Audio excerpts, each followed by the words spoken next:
Bismillah ar-Rahman ar-Rahim, alhamdulillah, wa salatu wa salam ala Rasulullah. We continue reading from the 40 principles of the religion, the 40 fundamentals, Al-Arba'in fi Suddin by Imam Al-Ghazali. Rahimahullah wa nafa'ana al-Arba'in. Ameen, ameen, ameen. And we have reached the epilogue at the end of the third quarter of Al-Arba'in. And this epilogue, the matrix of character and places of delusion within it.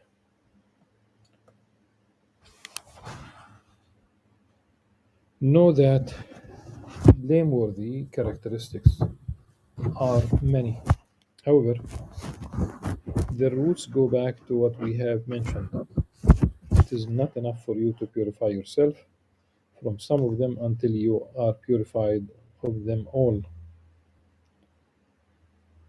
If you have abandoned one that was predominant in you, then that should call you to abandoning the rest, because some of them are tied to others,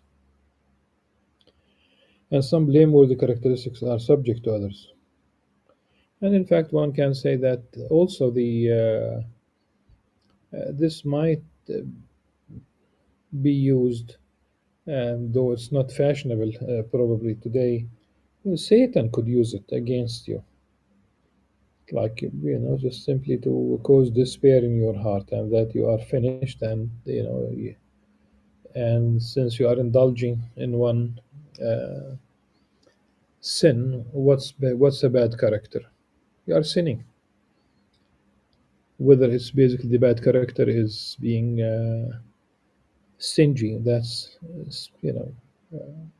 to the degree that you don't give your zakah, or you try to give something that is absolutely unacceptable, which was the case of one companion,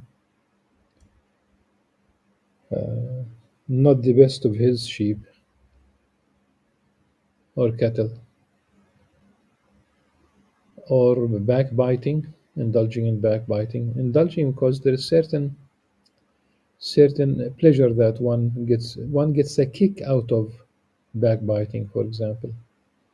No one is saved except he who meets Allah with a sound heart. A sound heart, a cleansed heart.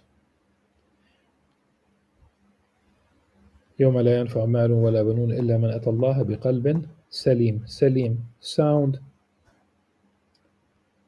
As Imam Ghazali says that in Ihya Ulumuddin, that this world is Darul Marda. This is the house of the sick. And who are the healers? Who are the... Okay, of course, one might, because the analogy is to sickness. Who are the healers? Physical sickness is the physician. The spiritual sickness is the ulama who have followed the path of the Prophet ﷺ.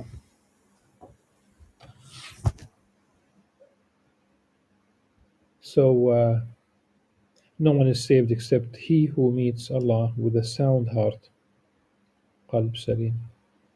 And absolute soundness is not attained through eliminating some illness. Rather, it is only attained through absolute health. Just as beauty does not occur by the beauty of some of the limbs, so long as all of the extremities are not beautiful. Salvation is in good character. The Prophet ﷺ said, the heaviest thing to be placed on the scale in good is good character.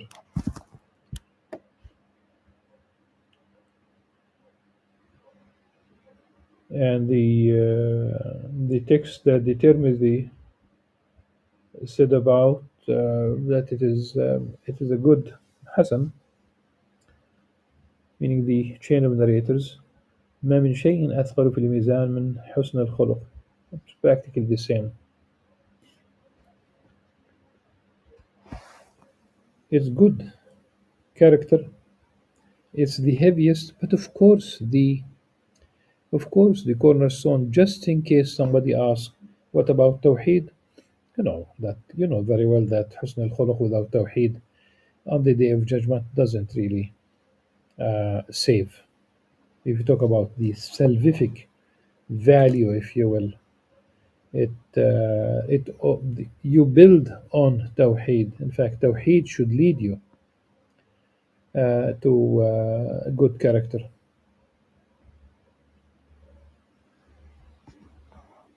In another hadith,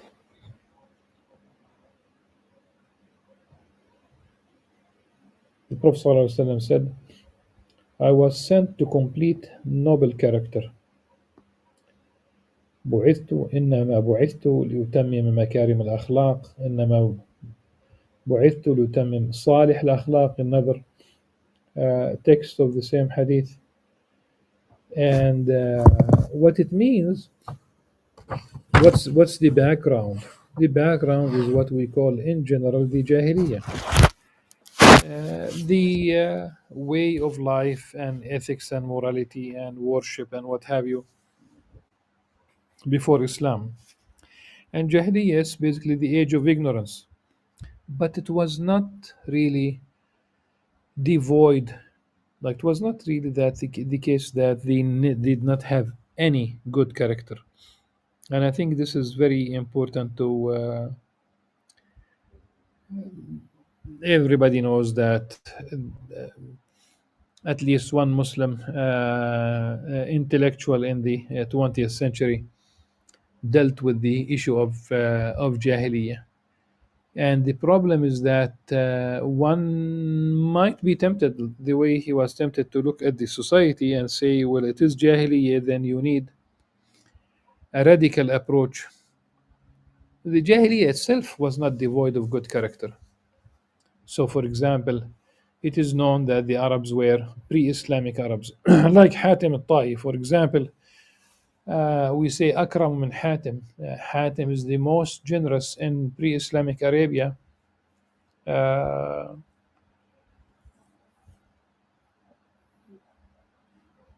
but it's not really an absolute state. Like he was definitely generous, and there's more than one version of his story of literally offering all that he has in one case, in one version, which is the popular one, that he did not have anything to feed his guest except his horse, so he slaughtered his horse and he fed his guest, which is definitely a story of generosity. But he did mention that he wanted history to mention his name, and here we are, 1500 years later, almost, we are mentioning his name. And the Prophet ﷺ met his son, Hatim's son, Uday, and also the daughter of Hatim al-Ta'i. So they were generous. Definitely they were generous. And it is still there as a trait. You might find someone who is not, but in general, this is really a trait of the Arabs until today. So the Jahiliyyah, from this perspective, had such a character. Banu Hashim, why they were called Banu Hashim? Hashim himself, that's basically that's his. It was simply from smashing really bread and meat and to feed the hungry and the pilgrims in Mecca.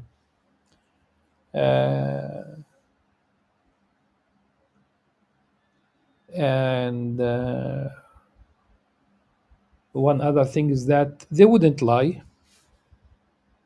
They wouldn't lie. Abu Sufyan, radiallahu anhu, because he became a Muslim, but when he met with Hercules in Jerusalem and was asked about the Prophet ﷺ, the character or the message, and Abu Sufyan, he wanted to say something. He wanted to say something, but he was afraid that this will be remembered. Like this is really not a good trait.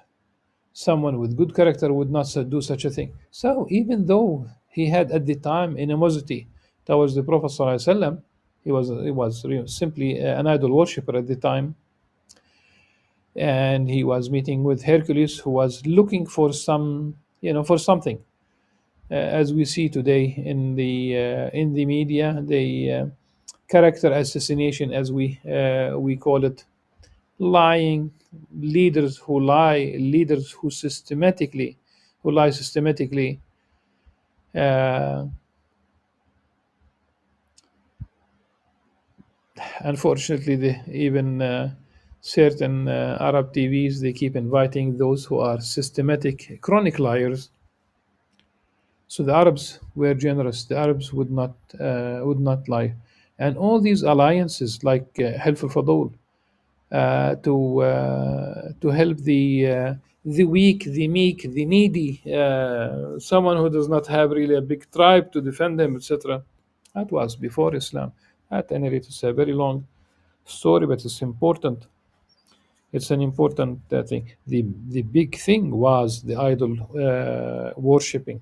So the Prophet ﷺ in this hadith, which is hadith sahih, the he was sent I was sent to complete noble character. So to complete it, it means that the grain is already there. The So there is something noble, there's something good, and it would be completed through revelation, completed, corrected, that which is good reinforced. The Prophet ﷺ was also asked, what is religion? And this is not, it seems that's not a hadith, it's mursal, but at any rate, we look at the, the question and the text. So, what is religion? He said, good character. He said, good character is a good character. Uh, okay. We said this is not really a tradition per se, but if you say religion is good character, one might say that religion, as an interpretation of the statement, it's not a hadith. Religion produces good character. Okay. The Aisha anha, when she was asked about the the the character of the Prophet ﷺ, the moral character of the Prophet ﷺ, she said, "كان خلقه القرآن." It means that he absorbed and he lived up to every single thing that was revealed to him, sallallahu alaihi wasallam. So that's what it is. You just simply allow yourself to be shaped by Islam. You believe that Allah subhanahu wa ta'ala exists, you accept the prophecy of Prophet Muhammad sallallahu alaihi wasallam. Then what's next? Just simply allow Islam to shape your character. The next hadith,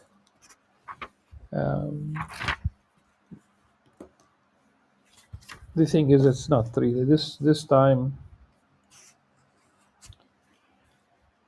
In Arabic, it's حسن الخلق خلق الله, and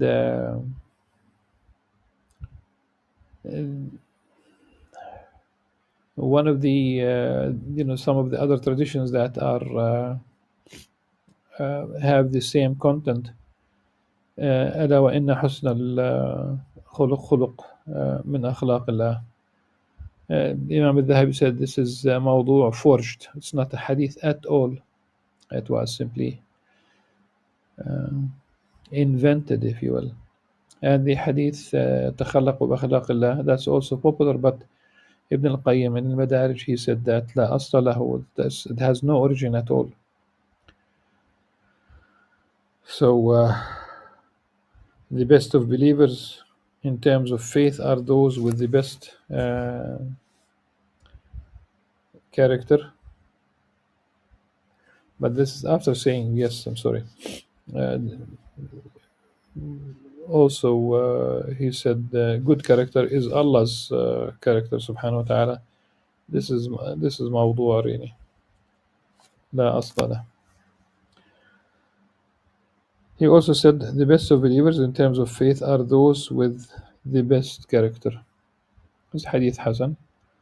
أفضل المؤمنين أكمل المؤمنين إيمانا أحسنهم خلقا. And there's another phrase that comes at the end of the hadith that is not mentioned here. وخياركم خياركم لنسائكم, and the good amongst you are good to their women. Good to their woman. Uh, it's not only the wife, your woman, but of course, primarily how you deal with your wife. It could be the daughters. You don't deprive them of. Say that you have money. How could you? How could you basically deprive your daughter of what the Sharia gave her? I uh, I was approached by someone quite some time ago at Al-Aqsa Mosque, and by someone who told me that his wife is encouraging him to deprive their daughters of inheritance, so to give everything to the boys, to their sons. That's haram. And in this case, it's the wife who is basically who reflects the a certain trait within the society that some people do not. Some could be many people who do not want the girls to inherit, especially when they are married, and thinking that the money will go to someone who is gharib, as they say, a stranger. Well, the money goes to your daughter.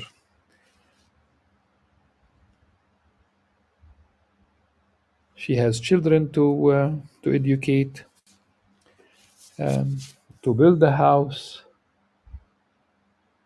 to assist those who would like to get married and they don't have enough resources, whatever. In as much as you'd like to your sons also to have money, then also make sure that your daughter will have money. That's only one aspect of it. And if you give gifts in this life, then equal gifts to all of them, boys and girls, sons and daughters. Don't try to cheat.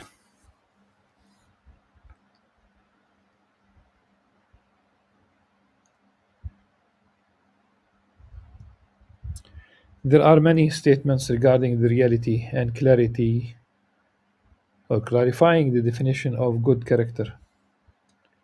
Most people turn their attention toward some of its fruits, but not fully comprehend all of its details. What will make you privy to its reality is that you know that form and character are two separate expressions. What is intended by form is the outer image, and what is intended by character is the inner image.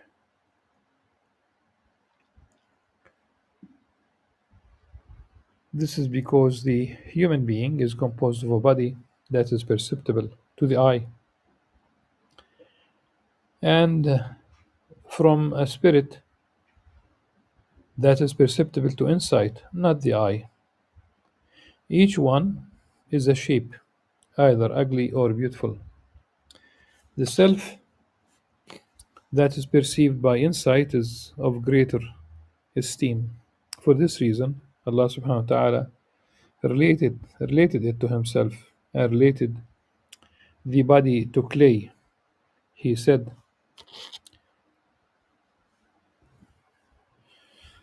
إني خالق بشرا من طين فإذا سويت ونفخت فيه من روحي. And this is really, so the outer form is clay, but there is something that was uh, related to Allah subhanahu wa ta'ala. وَنَفَخْتُ فِيهِ مِنْ رُوحِي. Verily I will create a human being from clay. So when I have formed him and blown into him from my spirit, he said, قُلُ الروح من أمر ربي. Say, the spirit is from my Lord's affair. I intend a single meaning here by spirit, الروح, and self, and nafs. It is the divinely inspired, conscious, perceptive substance of the human being. As he says, وَنَفْسٍ وَمَا سَوَّاهَا فَأَلْهَمَهَا فُجُورَهَا وَتَقْوَاهَا قَدْ أَفْلَحَ مَنْ زَكَّاهَا وَقَدْ خَابَ مَنْ دَسَّاهَا. By the spirit and what forms it, then inspires it with consciousness of its wrongdoing and piety. He who purifies it is successful, and he who lowers it has failed. So Imam Al-Ghazali continues by the following comments: just as there are pillars to outer beauty, like the eyes, nose, mouth, and cheek, and the outer is not described as beautiful so long as all of the features are not beautiful. Likewise, the inner form has pillars. All of them must be beautiful in order for character to be good. These inner features are four concepts: the force of knowledge, the force of anger, the force of desire, and the force of balance between the other three forces. If these four pillars are even and work in a balanced conjunction, good character occurs. As for the force of knowledge, its balance and beauty is to become cognizant of the difference between honesty and lies regarding speech,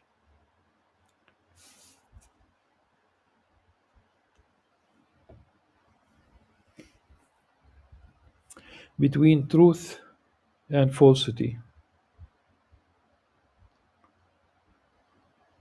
And I would like to say that we know the truth, despite all the attempts to fabricate and provide fake news as we see nowadays. Very shameful positions. Very shameful positions. They lie so that they will not adhere to one set of rules for everyone. International law does not apply to us. Humanitarian law does not apply to us. Humanism does not apply to us. Dehumanization, demonization.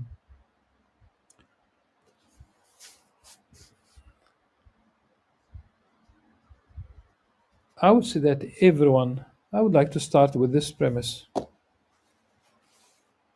At least lip service.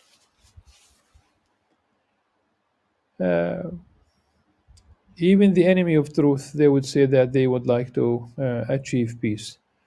But rest assured, without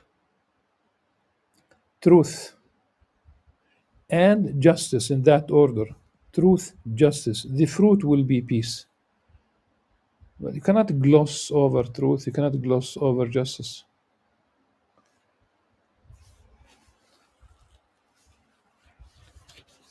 So, peace and justice and truth. So, truth leads to justice. It should be. Otherwise, why we say the truth? And then the fruit will be peace. All these conferences, all these studies, all these centers, all these think tanks, and all these studies about security, nary a word about justice. Where are those who address the issue of justice so that things will be okay on earth and not only in one region? So, as for the force of knowledge, its balance and beauty is to become cognizant of the difference between honesty and lies regarding speech, between truth and falsity regarding beliefs, and between the beauty or the beautiful and the ugly regarding deeds. If this force is capable of the aforementioned, then the fruit of wisdom is attained from it, which is the head of all virtue.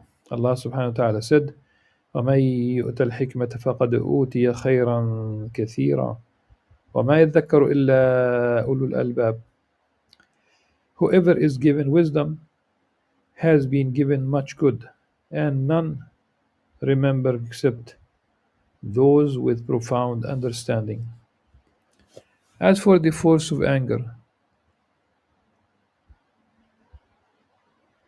its balance is achieved when it is restrained and released according to what either the revealed law or wisdom dictates. The same applies for the force of desire. As for the force of balance, it lies in controlling the forces of anger and desire through the guidance of religion and reason. Reason assumes the place of the advisor, while the force of balance is power, which assumes the place of the executor who follows the signal of reason.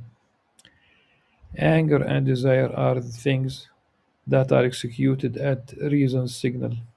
They are like the dog and the horse to the hunter. If some of these are good without the others, then it is like when some parts of the face look good without the others. The term beautiful is not applied to the face except when it is entirely good looking and well proportioned. Similarly, if these characteristics are good and proportionate, praiseworthy character in its entirety will emanate from their possessor. As for the force of anger, its balance is expressed through courage, and Allah subhanahu wa ta'ala loves courage for His sake.